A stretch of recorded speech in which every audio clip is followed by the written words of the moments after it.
Which secret Avenger could be joining Endgame? With Avengers Endgame only about 3 months out and still not much known about the Infinity War follow-up besides a quick trailer and a few toy leaks, let's just say we're all getting pretty creative, stitching together the rumors and scraps of info we do have.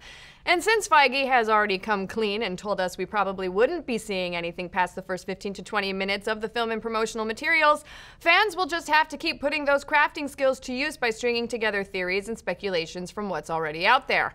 And now, thanks to a series of comics coming out the same month as Endgame, fans are theorizing that one old-school Avenger might be joining the team. So break out your tinfoil hats as we dig into this theory. Thanks to the folks over at Screen Rant, it appears that the classic Avenger Black Knight might be joining the Avengers in Endgame. How and what, you ask? Well, before we lay it all out, be sure to mash that subscribe button so that you can get all of our videos breaking down everything Marvel, DC, Game of Thrones, and so much more. And now let's get into that evidence. Marvel has a history of coordinating its comic releases with what's going on in the cinematic universe, and the lead up to Endgame appears to be no different.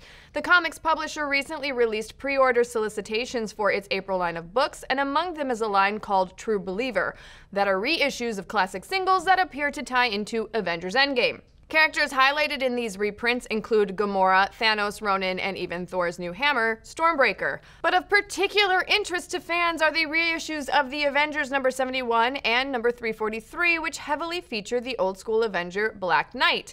In case you aren't up to speed on your sword-wielding Avengers, Black Knight, aka Dane Whitman, is an Avenger from the 60s who inherits a castle from his ancestor, also called the Black Knight, and comes across their enchanted sword, the Ebony Blade. Dane decides to wield the blade and take on the mantle of Black Knight to restore honor to the name, so you know, usual Knight stuff. So what do these reissues have to do with the Black Knight? Well, in issue number 71, which by the way is titled Endgame, Black Knight teams up with the Avengers to follow Kang the Conqueror as he bounces through time.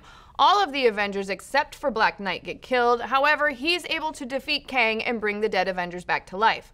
Among the many storylines of issue number 343, one focuses on the Ebony Blade, his enchanted sword. Now, the Ebony Blade isn't just your run-of-the-mill enchanted sword.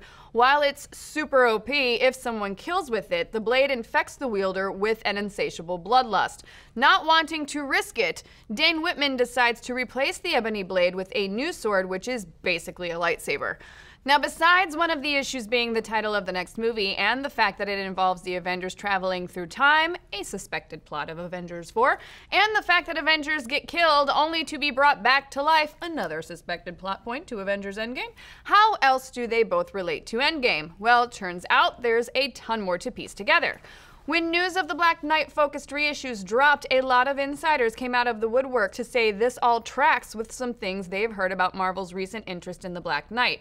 First, there was some buzz last year about Guy Ritchie possibly making a Captain Britain movie with Black Knight in a prominent role. Then Jeremy Conrad of MCU Cosmic tweeted a picture of the tiny Quantum Realm city in Ant-Man and the Wasp, saying, "There's been some hinting and talk about Black Knight recently. Apparently Marvel does have a plan for him in the MCU, and they already know how he'll be introduced." Then there was that tidbit from a while back that the Black Knight's Ebony Blade almost appeared in Doctor Strange but was pulled at the last second.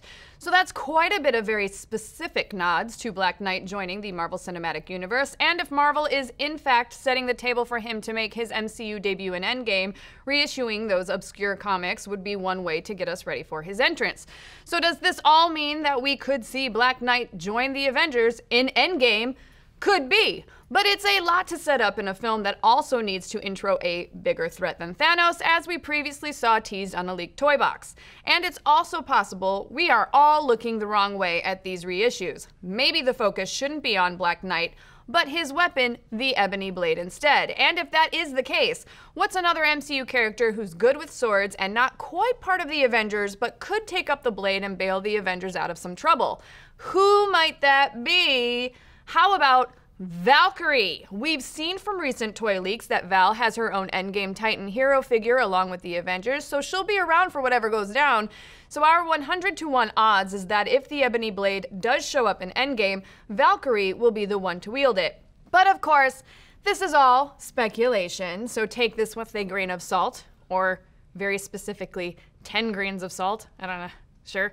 But what do you folks think? Is the truth out there about Black Knight joining up with the Avengers in Endgame? Could it be Valkyrie? And what other obscure Avenger would you want to see join the team? Let's discuss.